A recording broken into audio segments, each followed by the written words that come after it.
안녕하세요. 네, 오늘은 척수 환자의 퇴원 후 가정에서 건강관리 이제 세 번째 이제 마지막 시간입니다. 그래서 오늘 마지막 시간까지 잘 들어주시면 고맙겠습니다. 오늘 파트 3에서는 휠체어에서 어떻게 하는 것이 올바른 자세를 가질 것인가, 또 퇴원 후에 성공적으로 또 어떻게 사회에 복귀할 것인가, 이런 주제로 이야기를 나누도록 하겠습니다. 휠체어에서 바른 자세, 어떻게 하는 것이 휠체어에서 정말 바르게 무리가 없이 관절이나 척추에 무리가 없이 앉아 있고 관리를 하는 걸까요? 휠체어 등받이가 좀 중요한데요. 그래서 경수 손상이나 이제 흉수 중에서 높이 다치신 분들은 그 몸통에 척추를 받쳐주는 근육 힘이 좀 약해져 있는 상태입니다. 그래서 이런 경우에 낮은 등받이를 사용하면은 자세가 불안정해지고 몸이 흔들려도 그걸 잡아줄 수 있는 근육 힘이 없기 때문에 요통과 다양한 통증들을 유발할 수 있습니다. 그래서 뭐 이렇게 경수 환자분들 중에서도 낮은 활동형 휠체어를 타고 싶어 하시는 분들도 있기는 합니다. 그래서 그런 분들은 그런 활동형 휠체어를 타더라도 특수한 등받이는 꼭 사용을 하셔야 합니다. 특수 등받이는 이런 모양이 있는데요. 그래서 등에다가 이렇게 받쳐주는 거죠. 그리고 필요할 때는 꼈다가 필요하지 않을 때 뺄 수 있는 그런 형태고요. 높이도 낮은 것부터 높은 것까지 다양하게 이런 모양으로 나타납니다. 이게 좀 약간 비싸긴 합니다. 이거 하나가 몇십만 원 하기 때문에 비싸긴 해도 그럼에도 불구하고 이게 척수 환자분들의 그 척추 건강을 위해서 자세를 위해서 꼭 사용하기를 권장해 드립니다. 이렇게 천으로 되어 있는 이렇게 휠체어 뒷판이 있습니다. 그래서 이 휠체어 뒷판 한번 뜯어보신 적 있나요? 그래서 최근에 그 척수용으로 나온 거의 모든 휠체어는 이런 그 뚜껑을 열어보면, 등판 뚜껑을 열어보면 뒤에 이런 벨크로가 대여섯 개씩 있습니다. 그래서 이 벨크로를 맨 위쪽에 지금 6개가 있는데 이 경우에는 맨 위쪽에 4개까지는 꽉꽉 조여줘서 허리가 이렇게 쫙 이렇게 펴지도록 그렇게 자리를 좀 잡게 해줘야 되고요. 맨 아래 한두 개는 약간 느슨하게 해줍니다. 그래야지 오른쪽 그림의 엉덩이가 뒤로 약간 빠질 수 있는 공간, 그 공간을 만들어주게 됩니다. 팔걸이 높이를 조절 안 하시는 분들이 있는데요. 그 팔걸이 높이는 내 몸에 맞는 높이를 잘 하셔야 됩니다. 그래서 내 몸에 맞는 높이가 어떤 높이야? 내가 팔을 이렇게 편안하게 이렇게 딱 놨을 때 자연스럽게 놨을 때 그 팔꿈치가 위치한 부분 거기까지의 높이를 좀 맞춰줘야 되고요. 오른쪽과 같은 그런 휠체어에서는 팔걸이가 조절되는 휠체어들이 굉장히 많습니다. 그래서 이걸 잘 모르시고 사용을 안 하시는 분들이 있는데요. 저 안쪽에 버튼 같은 게 있어서 눌러서 올렸다 내렸다를 할 수 있습니다. 이 팔걸이를 조절을 잘 안 하시고 높이가 안 맞으신 분들 휠체어 타신 자세를 보면 한쪽으로 팔걸이가 낮으니까 이렇게 기웁니다. 이렇게 항상 한쪽으로 이렇게 기울어져 있어가지고 기울은 상태를 유지하는 거죠. 그래서 이쪽으로 기울거나 반대쪽으로 기울거나 하는 거죠. 그래서 이렇게 기울면서 항상 얘기하세요. 항상 얘기할 때도 이렇게 기울고 얘기하고. 그러니까 척추가 한쪽으로 계속 휘어져 있는 겁니다. 그렇게 하시면 안 되고 척추를 똑바로 세운 상태에서 내가 팔을 편안하게 놨을 때 그 높이가 양쪽이 잘 받쳐지게 하는 높이를 잘 맞춰주는 게 중요합니다. 다음에는 이제 성공적인 사회 복귀의 비결에 대해서 같이 이야기하겠습니다. 운전을 하실 수 있는 분들은 운전을 적극적으로 도전하시기 바랍니다. 그래서 다리가 마비가 됐다 하더라도 팔로서 운전을 할 수가 있죠. 그래서 이런 분들을 위해서는 이제 재활치료 과정 중에 휠체어에 타고 내리기 훈련을 합니다. 국립재활원에서는 이렇게 장애인 운전지원과라는 과가 따로 있어서 장애인 특수 자동차들과 또 운전교육 강사분들이 계십니다. 그래서 그 운전 훈련을 시켜드리고 있는데요.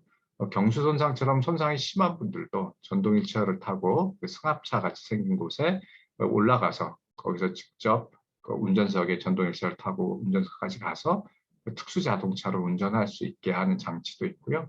오른쪽처럼 네, 휠체어에 에서 그 차로 탈 수는 있겠는데 휠체어를 뒤에 실는 것이 너무 혼자 힘들다. 그런 분들은 이렇게 위에 이렇게 수납장 같은 게 있어가지고 거기 수납장에서 도르래가 내려와서 휠체어를 걸어주면 쭉 올라가서 그 수납장에 딱 이렇게 저장이 되는 그런 형태로 자동으로 가능한 것들, 그런 다양한 것들이 있습니다. 이 전화번호랑 이 표지판을 이 포스터를 잘 한번 보세요. 그래서 이게 굉장히 도움이 됩니다. 그래서 저는 이제 항상 강의할 때마다 이 포스터 하나의 한 장의 가치는 100만 원 이상의 가치가 있다라고 제가 얘기를 합니다. 이 전화번호는 무슨 전화번호이냐면은 국립재활원에서 장애 운전 교육을 신청하는 그런 전화번호예요. 근데 특이하게도 전국 어디에서 신청을 해도 전국 어디나 찾아가서 교육을 해줍니다. 뭐 예를 들어서 제주도에서 이제 연락이 왔어요. 제주도에서 연락이 오면 제주도에 있는 장애인이 있는 댁으로 차량을 장애인 훈련 차량을 탁송을 해서 보내드립니다. 보내드리고 또 우리 강사는 따로 또 거기 가서 그 옆에 집 근처의 모텔이나 뭐 그런 데서 머물면서 3박 4일, 4박 5일 운전 훈련을 해주는 거죠. 운전 훈련을 다 해주고 또 이제 올라옵니다. 근데 비용이 얼마나 될까요? 비용이 무료입니다. 그래서 그분들이 모든 비용을 국립기관에서 하는 거기 때문에 국가기관에서 하기 때문에 무료로 장애인을 위해서 서비스를 해주는 그러니까 이 전화만 한번 하면 몇 백만 원 이상의 그런 큰 효과를 보는 거죠. 입원해 있는 동안 재활치료 기간 중에 이런 다양한 스포츠를 체험해 보는 것도 굉장히 큰 도움이 됩니다. 그래서 이때 입원해 있는 동안 스포츠를 체험했던 분들이 나중에 이거 스포츠 이거 나한테 맞는데? 장애인 스포츠 이거 재밌어? 하고 퇴원하시고 전문적으로 이쪽으로 가신 분들이 많이 있습니다. 그래서 이런 분들은 많은 분들이 패럴림픽의 국가대표 선수로 선발이 돼서 활동을 하고 계십니다.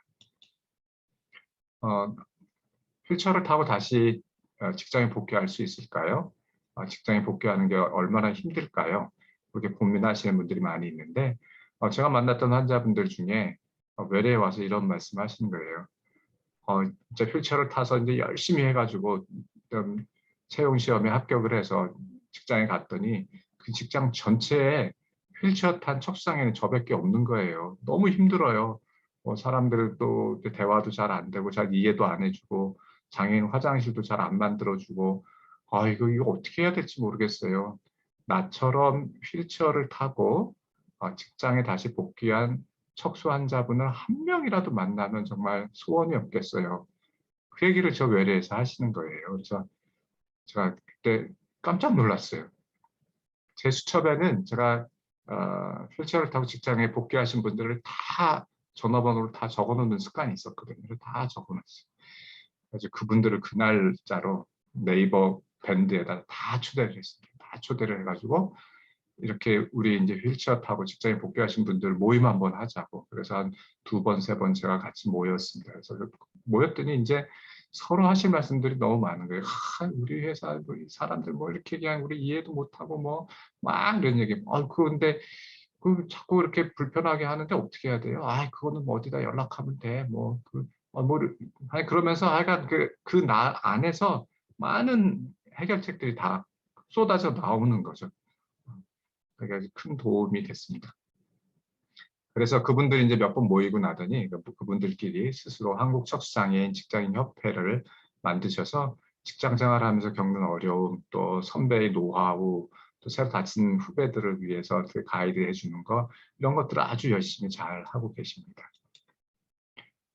그리고 성재활에 대한 얘기를 좀 하고 싶은데요. 그 성재활 태어나고 집에 가셔서 포기할 영역이 아니라는 걸 말씀드리고 싶습니다. 그래서 남척척수 장애인 분들은 대개는 이제 발기부전이 문제가 되죠. 그 발기부전은 먹는 약인 비아그라나 시알리스로 약을 드시면서 이렇게 관리를 하시면 되고요. 만약에 먹는 약 갖고 잘 관리가 안 되면 이제 주사제가 있습니다. 뭐 카바제트나 스텐드로 같은 주사제가 있는데 그런 주사제 맞아서 또 도움을 받을 수 있습니다. 그런데 이 주사제는 용량을 정확하게 해서 맞는 것이 중요해요. 그래서 만약 이 용량을 너무 많이 맞으면 발기가 딱딱하게 상태로 3시간, 4시간, 5시간 막 그 이상까지 발기가 사그러들지 않는 문제가 생겨요. 뭐, 발기 오래되면 딱딱하고 오래되면 좋죠? 뭐 이렇게 얘기하시는 분들이 있는데 그렇지 않습니다. 이게 딱딱하게 발기가 돼 있는 상태는 혈액순환이 안 되는 상태예요. 그래서 그 상태가 너무 오래 지속이 되면 음경 조직이 썩어버립니다. 괴사가 일어나죠. 그래서 다시는 어떤 방법으로든지 이 발기를 유발시킬 수가 없게 되는 겁니다. 그래서 그것을 발기 지속증의 합병증인데요. 그래서 그것을 예방하려면 병원에서 테스트하고 의사 선생님이랑 상의해서 그 용량만큼만 주사를 맞는 것이 필요합니다. 이 성재화를 하는 것에 정말 제가 이 성재화 교육하면서 가장 유용하게 썼던 비디오 테이프이 섹슈얼리티 리본이라는 비디오입니다. 그래서 캐슬러라는 미국에 있는 재활센터에 제가 갔을 때 그 동영상을 받아왔었는데요. 그 센터에서 정말 4명의 4쌍의 커플이 직접 나와가지고 이 동영상에서 옷을 다 벗고 직접 섹스하는 모습을 다 보여줍니다. 정말 용감하죠. 대단하신 분들인 것 같아요. 네, 그분들의 동영상을 한번 교육할 때 보여만 드리면 사람들이 생각이 확 바뀝니다. 저렇게 심한 분들도 혼자, 그러니까 부부가 다치고 나서 퇴원해서 집에서 성생활을 하는구나. 근데 지금은 이게 공개된 교육 장소이기 때문에 이걸 보여드리기가 어렵죠. 어려워서 캐슬러 파운데이션 러닝 센터라는 곳에 들어가면 www.kflearn.org죠. 네, 여기를 찾아서 들어가면 거기에서 회원 가입을 하면 그 회원 가입한 회원들에게는 그 동영상을 볼 수 있게 해줍니다. 그래서 뭐 필요하신 분들은 그렇게 해서 동영상을 좀 보시면 되고요. 그래서 남성 척수 장애인의 경우는 성생활을 하는 체위를 어떻게 해야 되나? 이거는 여성 상위 체위를 사용하면 됩니다. 휠체어를 탄 체위를 사용하기도 하는데요. 이 동영상에서 나왔던 네 커플 중에 한 커플이 경수손상 남성 척수장애인인데 사진만 살짝 보여드리겠습니다. 그래서 침대에서 여성 상위 체위를 하거나 또 휠체어를 이용한 체위, 그런 체위를 통해서 성생활을 할 수 있습니다. 척수손상을 입고 나서 정보를 잘 찾는 것이 굉장히 중요해요. 정보가 없어가지고 너무 답답하고 힘들었던 적이 많으실 거예요. 그래서 좋은 정보를 찾는 것이 중요한데 그 정보 중에 척수장애 아는 만큼 행복한 삶, 이 책자가 정말 잘 돼 있습니다. 그래서 굉장히 많은 전문가들과 또 척수장애인 당사자들의 이야기들이 사례별로 또 설명으로 아주 잘 나와 있고 그림도 아주 잘 돼 있습니다. 그래서 이 책은 척수장애가 있는 분들은 반드시 읽어보셔야 되는 책이에요. 그래서 이것은 네이버 검색을 해서 이 책자 이름을 이렇게 치면 PDF 파일로 다운로드 받을 수 있도록 다 가능합니다. 제가 이 책을 만들 때 편집장 역할을 했습니다. 그래서 이 책이 나오는 2년간 작업이 시작되고 2년 뒤에 책이 나왔는데 정말 많은 시간을 여기 투입할 수밖에 없었어요. 그래서 너무너무 고생을 하고 너무너무 많은 애정이 들어간 그런 책입니다. 많은 분들의 도움으로 이 책이 완성이 됐죠. 그다음에 이제 가운데 있는 책은 그 사회복귀, 일상복귀를 성공적으로 하는 거 그걸 도와주는 방법에 대해서 써 있는 그런 잡지 형태의 아주 보면 재미있는 그런 책입니다. 그래서 책이라기보다는 뭐 잡지처럼 아주 얇은 그런 잡지 같은 건데요. 그래서 여기 그 2021 장애인 일상복귀 자료집 어제 오늘 그리고 도전 이렇게 치면 이것도 PDF 파일로 이렇게 보실 수가 있습니다. 그래서 여기 보면 굉장히 큰 도움을 받을 수 있고요. 척수장애인 협회에서 나온 척수장애인 직업 사례집 일상의 삶으로라는 책은 직장을 성공적으로 복귀해서 그 직장 생활을 하는 분들의 이야기를 담은 사진을 담은 책인데요. 이 책도 굉장히 좋아서 제가 많이 추천하는 책입니다. 벌써 이거는 1권, 2권, 3권까지 나왔죠. 그래서 이 책들을 통해서 그 정보를 많이 얻으시기 바랍니다. 그리고 그 척수장애인 그 카페에 있는 거 아시죠? 척수야 사랑해. 아직 가입을 안 하신 분들은 한번 들어가서 가입을 하시기를 강력히 추천합니다. 네이버 카페에 있는데요. 전체 회원 수가 9,000명 정도 됩니다. 엄청난 숫자죠. 그리고 전체 올라온 글이 한 4만 3천 글 정도 올라왔으니까 이게 대단합니다. 그래서 예를 들어서 휠체어 탔는데 이제 코로나도 끝나가는데 우리 해외여행 가볼까? 하고 해외여행을 이 사이트에서 검색해서 딱 치면 휠체어를 타고 해외여행을 갔다 왔던 분들, 계획하고 있는 분들이 글이 어마어마하게 달리죠. 이 많은 글들 중에서 내가 댓글을 잘 찾아보고 해외여행을 준비할 수 있고 직접 찾아가 볼 수 있는 거죠. 그리고 한국척수장애인협회는 다 아실 텐데 이 홈페이지에 들어가 보면 굉장히 다양한 좋은 정보들, 좋은 도움을 받을 수 있는 것들이 많습니다. 그래서 여기서 상담도 받을 수 있고 큰 도움을 받으실 수 있습니다. 언제까지 입원을 해야 될까요? 지금 입원해 계신 우리 척수장애인 분들 계시죠? 척수 환자분들. 언제까지 입원하실 예정이세요? 우리 퇴원하고 집으로 가셔서 지금 가정에 계신 분들은 얼마나 입원하셨나요? 궁금합니다. 어떻게 생각하고 계시는지.